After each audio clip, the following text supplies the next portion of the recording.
Doucement, vous allez sortir les uns après les autres, Et une reprise. dans l'ordre qu'on avait établi. Vous l'avez en tête ou pas du tout? Pas du tout. Ok.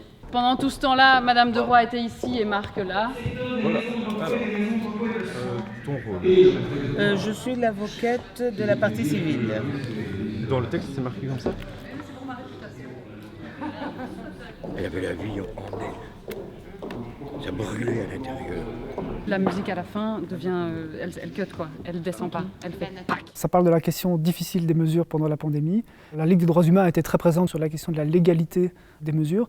Et là, ce qui nous semblait intéressant, c'est pas tellement de refaire le match qui avait été fait déjà devant les cours et tribunaux pour de vrai, mais d'incarner la question des mesures dans une histoire. Monsieur le Président, elle est morte de tristesse et de mélancolie. Et de mélancolie, et de solitude, Monsieur le Président, parce qu'elle n'avait aucune maladie grave. Elle est morte parce qu'il n'y avait plus personne pour l'aimer. Voilà. Elle est morte parce que cette femme-là a décidé que je ne pouvais plus la voir. C'est pourquoi j'attaque cette maison de repos en justice, c'est que ma maman y est morte. Et pour moi, elle a été abandonnée par la direction, par les infirmiers, les infirmières. Ils l'ont laissée mourir, et que tous les autres était plus important, la majorité l'a emporté sur ma maman. C'est parce que j'ai respecté ces mesures strictes de confinement que j'ai eu très peu de cas et de décès dans mon établissement. Ces mesures qui ont isolé Madame Wouters, c'était là pour sauver des vies. Et il fallait les respecter pour éviter le pire. Notre idée, c'était vraiment d'établir un dilemme, une vraie question. À savoir, est-ce qu'on peut tenir pour responsable la directrice de la maison de repos dans laquelle est décédée une femme durant cette période de confinement strict? On pose cette question-là au public. Est-ce qu'elle est coupable ou est-ce qu'elle n'est pas coupable? L'objectif qui est le nôtre est de rendre la justice, de dire la vérité judiciaire dans cette affaire qui oppose Madame de Roy à Monsieur Wouters. Si vous souhaitez condamner Madame de Roy, vous brandirez le carton rouge. Si vous estimez que la prévenue est non coupable, vous brandirez le carton vert. Le procès fictif, c'est un objet hybride, donc qui mêle conférences et théâtre. Et donc se retrouvent sur scène, en effet, des comédiens, des comédiennes, puis des intervenants, des intervenantes. Et chacun, avec son habitude de la scène, va amener ce qu'il peut amener. Les comédiens, les comédiennes vont être chargés d'amener effectivement toute l'histoire au niveau individuel. Et puis les conférencières, les conférenciers, d'amener vraiment le propos, le fond, les questionnements sur les mesures sanitaires, sur les questions de vie en maison de repos. Nous allons à présent entendre à la barre 2 témoins pour éclairer nos débats. Madame Céline Nienhuys, secrétaire générale de la Fédération des services sociaux, et Monsieur Marius Gilbert, épidémiologiste à l'Université libre de Bruxelles. Commençons par vous, Madame Nienhuys, vous avez la parole. Les chiffres des pertes financières, les chiffres de la remise au travail, les chiffres des contaminations, le nombre d'hommes et de femmes qui resteront au télétravail, le nombre d'hommes et de femmes qui seront dans les transports en commun, le nombre de lits disponibles, le nombre de personnes en soins intensifs, le taux de reproduction du virus, tout se chiffre, tout se calcule. Et qu'est-ce qu'on fait du reste? Qu'est-ce qu'on fait de toutes ces situations inhumaines qui sont en fait inchiffrables? Nous avons cessé de naviguer entre des mauvaises solutions qui avaient pour vocation d'éviter des drames et qui en causaient d'autres, et que face à l'urgence, il s'agissait d'identifier les moins pires. Sur le terrain des maisons de repos, c'est la survie.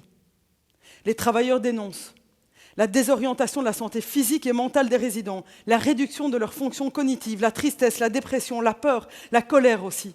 C'est ça qui est tout à fait étrange et émouvant, c'est qu'on n'est pas dans une fiction.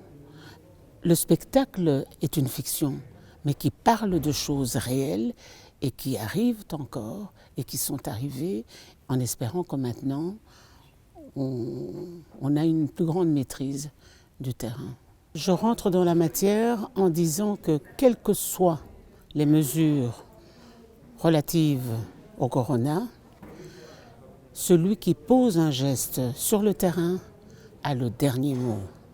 Et donc, quand on se cache derrière des mesures qui annoncent que c'est pour sauver la vie, mais qu'on fait tout le contraire, je dis, votre responsabilité est pleine et entière. C'est dire qu'il est du devoir de chacun de refuser la loi illégale, injuste et destructrice de l'humain.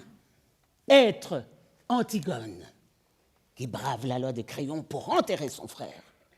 Être Claudette Clovin, 15 ans, Rosa Parks, 42 ans, qui refusent de céder leur place, défiant la loi de la ségrégation raciale aux États-Unis.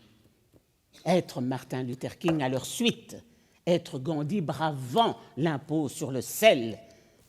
Alors la partie civile, c'est la tarte à la crème, hein. Antigone. Hein. Oh, Antigone a bravé la loi des hommes pour aller enterrer son frère. C'est vrai, mais enterrer son frère, ça n'est pas contagieux. Apparemment, mon confrère l'a oublié. C'est un peu nouveau pour moi de plaider en droit pénal, mais j'ai pris les éléments du dossier sur base du texte qu'on a reçu et j'ai construit ma plaidoirie comme je l'aurais fait pour un... Alors c'est d'ailleurs un petit peu étrange parce que j'ai écrit ma plaidoirie pour être dans les cordes, pour ne pas dépasser le temps. En 33 ans de barreau, je n'ai jamais écrit une plaidoirie. J'adopte une posture que je n'ai pas inventée, qui est la défense attaque. Et donc je vais attaquer le procureur du roi pour ne pas avoir poursuivi les personnes qui devraient normalement être poursuivies. Et pendant ce massacre, là sous nos yeux, mars, avril, mai 2020, que faisiez-vous, monsieur le procureur du roi? Oui, j'oubliais. Vous avez arrêté et fait condamner un individu qui se promenait à 21h, seul, devant les abattoirs d'Anderlecht parce qu'il n'avait pas mis son masque sur son nez. Vous avez fait interpeller dans la rue des jeunes, des adolescents. Ah, ils avaient leur masque. Mais ils discutaient à 5. Et ce jour-là, la bulle sociale était 4. Avec la bulle sociale, on ne rigole pas, monsieur le procureur du roi. Et alors, on ne rigole pas non plus avec les jeunes. Hein. Face au mur, fouillés, humiliés et en silence. Qu'est-ce que vous avez encore fait? Ah oui, vous avez envoyé vos policiers dans les maisons pour voir si on ne faisait pas la fête. Ouais, parce que faire la fête... Hein, eux, pour tabasser une maman un peu énervée, par ailleurs.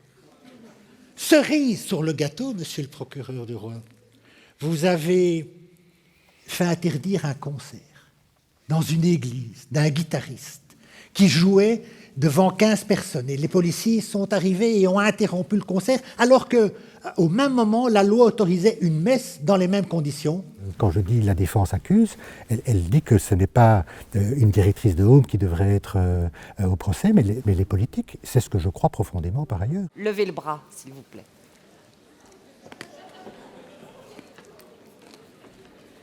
Ouais. Madame de Roy, le jury populaire ici présent vous déclare non coupable.